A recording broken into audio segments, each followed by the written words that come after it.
भैया मेरा मेंस तो अच्छा गया ही नहीं था, मेरी मेंस में तो 40,000 रैंक आ रही है, मैं एडवांस में अंडर 10,000 कैसे ला पाऊंगा, इस बार एडवांस का पेपर डिफिकल्ट आ गया तो क्या करूंगा।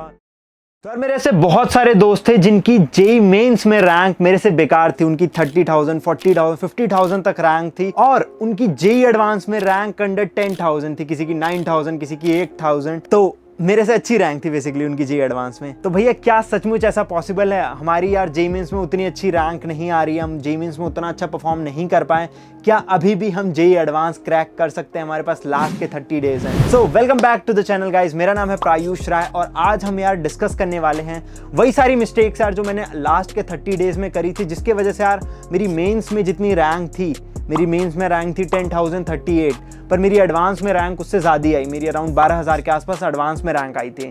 तो ऐसी क्या गलतियां करी थी मैंने आखिरी के इन दिनों में कि मेरी मतलब एडवांस में उतनी अच्छी रैंक नहीं आ पाई जितनी मेरी मेंस में आई थी, और मेरे फ्रेंड्स ने ऐसी क्या चीज़ें आखिरी के दिनों में करी थी जिससे यार उनकी 30,000, 40,000 रैंक से वो सीधा 10,000 रैंक पे आ गए थे।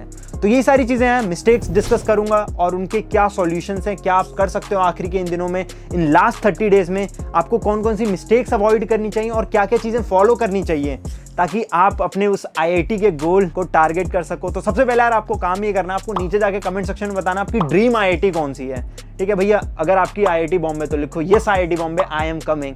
ठीक है, तो इससे क्या होगा, एक मोटिवेशन मिलती है कि नहीं भाई अपने ड्रीम आईआईटी पहुंच के हम सबको दिखाना है। ठीक है, तो स्टार्ट करते हैं वीडियो को without wasting any further time. तो यार जो सबसे पहली और सबसे कॉमन मिस्टेक मैंने भी करी थी, बहुत सारे स्टूडेंट्स करते हैं, वो करते हैं ये है कि जेई मेंस के रिजल्ट का वेट करते हैं। जेई मेंस के रिजल्ट का वेट मत करो क्योंकि अगले 8 से 10 दिन में जेई मेंस का रिजल्ट आएगा, और अगर आप उसका वेट करते रहोगे, ये सोचोगे कि भाई जेई मेंस का रिजल्ट आ जाएगा उसके बाद डिसाइड करेंगे क्या करना है क्या नहीं करना, उसके बाद एडवांस की तैयारी करेंगे, तो बहुत ज्यादा टाइम आपका वेस्ट हो जाएगा। 8 से 10 दिन क्रूशियल जो डेज हैं वो आपके वेस्ट हो जाएंगे। यही रिकमेंडेड है कि भाई जेई एडवांस की तैयारी करना स्टार्ट कर दो। अगर आपका ड्रीम है कि भाई हमें किसी आईआईटी जाना है तो तुरंत जेई मेंस आपका अगर आजकल में हुआ है तो 1-2 दिन का ब्रेक लो और उसके बाद एडवांस की तैयारी पे लग जाओ। ऐसा है कम से कम दिन में आपको 10 से 12 घंटे रेगुलर बेसिस पे देने पड़ेंगे। अगर उससे कम दे रहे हो तो भाई उतना अच्छा रिजल्ट नहीं आ पाएगा, बट हाँ अगर आप डेडिकेटेडली अगले 30 दिन 10 से 12 घंटे देते हो तो डेफिनेटली यार अगर आपकी मेंस में 30-40 हज़ार रैंक है तो वो इंप्रूव होकर अंडर 10,000 जेई एडवांस में आ सकती है। दूसरी यार जो मिस्टेक आती है बहुत सारे स्टूडेंट्स वो ये करते हैं कि वो चीजों को प्लान नहीं करते हैं। हमारे पास 30 डेज है, बहुत लिमिटेड टाइम है, तो आपको क्या करना है, एक प्रॉपर स्ट्रेटेजी बनानी है लास्ट के 30 डेज में, क्योंकि यार एडवांस में कुछ चैप्टर्स ऐसे होते हैं, कुछ टॉपिक्स ऐसे होते हैं जिनसे क्वेश्चन आता ही आता है और कॉन्सेप्ट भी रिपीट होता है एडवांस में। ऐसा नहीं कि कॉन्सेप्ट अलग ही अलग हर साल आ रहे हैं, तो वो चीजें प्लान आउट करना है कि भाई अच्छा वेव ऑप्टिक्स से क्वेश्चन आ रहा है, रे ऑप्टिक्स से क्वेश्चन आ रहा है, तो इन चैप्टर्स को मैंने अच्छे से किया है कि नहीं किया है, इनके कंसेप्ट क्लियर हैं कि नहीं क्लियर है, वो चीज बहुत इंपॉर्टेंट है। क्योंकि यार एडवांस में जो सबसे ज्यादा इंपॉर्टेंट चीज होती है ना वो आपके कंसेप्ट क्लियर होना होते हैं। तो अगर आपके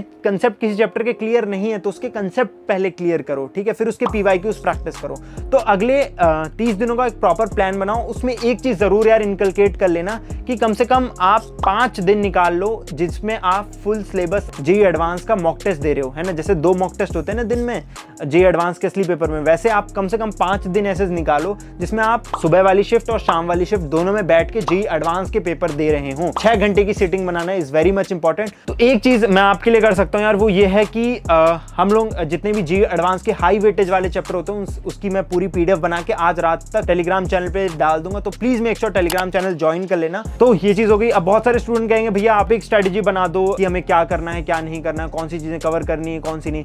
यार देखो हर स्टूडेंट की यार अपनी अपनी वीकनेसेस होती है, अपने अपने स्ट्रॉन्ग चैप्टर्स होते हैं, स्ट्रॉन्ग टॉपिक्स होते हैं, तो वो चीज आप खुद ही प्लान आउट करोगे तो ज्यादा बेटर रहेगा। अब बहुत सारे स्टूडेंट्स नहीं कर पाते हैं चीज, है ना, वो मतलब थोड़े से लूज पड़ जाते हैं अपने एंड पे, तो उनको मैं एक रिकमेंड करूंगा कि भाई क्रैश कोर्स वगैरह में आप इनरोल कर सकते हो, क्योंकि क्रैश कोर्स में यार सारी चीजें स्ट्रक्चर्ड होती हैं, तो आपको पता रहता है कि भाई आज हमें ये टॉपिक कवर करना है, कल हमें ये टॉपिक कवर करना है, तो काफी हेल्प हो जाती है। अभी रिसेंटली यार एटीपी स्टार ने भी अपना बैच लॉन्च किया, आजकल में लॉन्च किया है, एडवांस के लिए क्रैश कोर्स बैच लॉन्च किया आरसीसी 3.0, तो वो चीज मुझे लगा बता देनी चाहिए आपको। तो उसमें यार आपको रिकॉर्डेड लेक्चर मिलेंगे अगले 30 दिनों के लिए। अब रिकॉर्डेड यार इसलिए इस वक्त फायदेमंद है क्योंकि लाइव में थोड़ा बहुत टाइम वेस्ट होता है, रिकॉर्डेड लेक्चर्स में वो आपका टाइम वेस्ट होना बच जाएगा। ठीक है, सारी चीजें प्लान्ड होंगी अच्छे से, आपको प्रॉपर एक टाइम टेबल के फॉर्म में सारे लेक्चर्स मिल रहे होंगे, तो आपके लिए कवर करना भी आसान होगा। उसमें टेस्ट वगैरह भी आपको मिल जाएंगे जेईई एडवांस के। तो जो भी स्टूडेंट यार सेल्फ स्टडी वगैरह कर रहे हैं, किसी कोचिंग में इनरोल नहीं, उनको तो हाईली रिकमेंडेड है भाई जाके क्रैश कोर्स में इनरोल कर लो। तो लास्ट ईयर यार मैंने विवेक का इंटरव्यू लिया था, वो अभी IIT रुड़की में है, तो उसने भी यार ATP स्टार के क्रैश कोर्स में इनरोल किया था। तो उसने मेरे से एक चीज़ कही थी यार, अगर आपको किसी भी क्रैश कोर्स में इनरोल करना है, अगर आपके बेसिक क्लियर है ना, तो you should definitely go for a crash course. सारी चीज़ें आपकी स्ट्रक्चर्ड मैनर में होती हैं और आपको ज़्यादा दिमाग नहीं लगाना होता है, तो ये बहुत ही बड़ा प्लस पॉइंट होता है आप किसी भी क्रैश कोर्स में इनरोल करते हैं। बाकी अगर आप ATP वगैरह में इनरोल करते हैं तो नीचे मैंने लिंक दे रखी है, आप वहाँ से चेकआउट कर सकते हैं। उसके अलावा यार इसकी कुछ फीचर्स मैं बता देता हूँ जो मुझे काफ़ी अच्छी लगती हैं। एक यार इनकी स्टैंडर्ड ऑफरिंग होती है जिसमें आपको नॉर्मल शेड्यूल्ड लेक्चर्स मिल जाएंगे और आपको टेस्ट वगैरह मिल जाएंगे। बट यार जो उनकी एक स्टार ऑफरिंग होती है, ज़्यादा डिफरेंस नहीं होता प्राइस का, ठीक है, अराउंड 3-3.5 हज़ार के आसपास आपको ये पड़ जाएगी। बट यार इसमें फीचर्स बहुत सारी हैं। इसमें यार आपको एक मेंटर असाइन हो जाता है जो रेगुलरली आपसे अपडेट लेता रहता है कि आप क्या कर रहे हो क्या नहीं कर रहे हो, तो एक सिर पे डंडा रहता है हमेशा, है ना, कि भाई चीज़ें करनी है हमें। इनका GIP गारंटेड इंप्रूवमेंट प्रोग्राम भी उसमें होता है कि भाई आपके मार्क्स इंप्रूव कराने की इनकी गारंटी होती है कि भाई पक्का इंप्रूव कराएंगे आपके मार्क्स, ठीक है। और डाउट सॉल्विंग फैसिलिटी भी मिल जाती है, तो काफ़ी अफोर्डेबल प्राइस है। Definitely you should check it out. Link नीचे मैं डिस्क्रिप्शन में डाल दूंगा, तो जाके एक बार देखना ज़रूर। और कॉल भी कर सकते हो, और नीचे आपको नंबर मिल जाएगा, वहाँ से कॉल करके। ऑनलाइन होने वाला है कंप्लीटली बैच, तो सही यार, घर पे आप आराम से तैयारी भी कर सकते हो, उसकी कोई दिक्कत नहीं है। तो यार आते हैं अपने तीसरी मिस्टेक पे, जो कि बहुत सारे स्टूडेंट करते हैं यार, ओवर थिंकिंग। अब यार ओवर थिंकिंग का कोई ऐसा इलाज नहीं है, बट बहुत सारे स्टूडेंट ऐसे होते हैं ना यार, भैया मेरा मेंस तो अच्छा गया ही नहीं था, मेरी मेंस में तो 40,000 रैंक आ रही है, मैं एडवांस में अंडर 10,000 कैसे ला पाऊंगा, इस बार एडवांस का पेपर डिफिकल्ट आ गया तो क्या करूंगा, तो यार इस बार IIT बॉम्बे पेपर बना रही है, डिफिकल्ट तो नहीं बना देगी। तो ऐसे बहुत सारे क्वेश्चन स्टूडेंट के दिमाग में आते रहते हैं, थॉट्स आते रहते हैं, और उसमें वो टाइम वेस्ट करते हैं, ठीक है। तो प्लीज़ यार ये सारी चीज़ें मत करो, स्टॉप ओवर थिंकिंग, है ना। जस्ट अगर आपका ड्रीम है IIT जाना, तो जस्ट लग जाओ भाई, मेहनत लगा दो, अपनी पूरी जान लगा दो, ठीक है। बहुत सारे स्टूडेंट एग्जॉस्ट हो गए होंगे भाई कि भाई 2 साल से पढ़ते पढ़ते आते हैं और JEE का पेपर हो जाता है, फिर पढ़ने का मन नहीं करता, ठीक है। वो चीज़ नहीं होनी चाहिए यार, ठीक है। 30 दिन और बचे यार, अगर आपने 2 साल मेहनत की तो इन 30 दिन और मेहनत कर लो, आप अपने ड्रीम IIT पहुंच सकते हो। सर आते हैं अपने चौथे मिस्टेक पे, जो बहुत सारे स्टूडेंट आखिरी के वक्त में करते हैं यार ना, वो एडवांस के लिए अलग अलग बुक्स उठाना शुरू कर देते हैं ना। वैसे बहुत सारी फेमस बुक्स हैं, जैसे इरिडोव हो गई अपनी, टेंसिक हैलिडे हो गई, और मैथ्स में ब्लैक बुक हो जाती है। तो वो लोग क्या करते हैं, आखिरी के दिनों में इन बुक्स को, हैवी बुक्स को उठा लेते हैं। तो यार मेरा एक फ्रेंड, एक जूनियर है हमारा,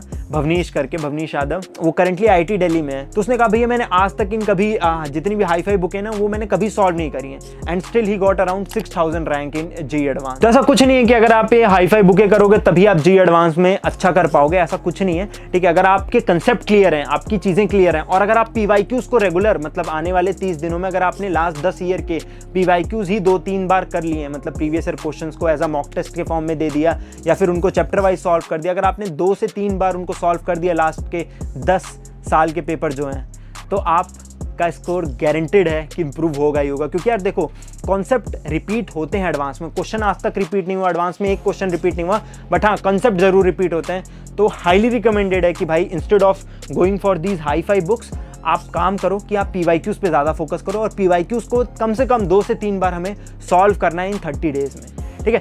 तो यार ये सारी मिस्टेक्स हैं, कॉमन मिस्टेक हैं जो बहुत सारे स्टूडेंट करते हैं। होप से यार आप इन मिस्टेक्स को अवॉइड करोगे और अपना एडवांस अच्छा करके आओगे। 30 दिन बचे यार, अगर आप 30 दिन डेडिकेटेडली दे देते हो तो डेफिनेटली आप एडवांस में अच्छा करके आओगे, ठीक है। All the best to all the aspirants यार, मिलते रहेंगे ऐसी वीडियोज़ में। See ya, have a good day, bye.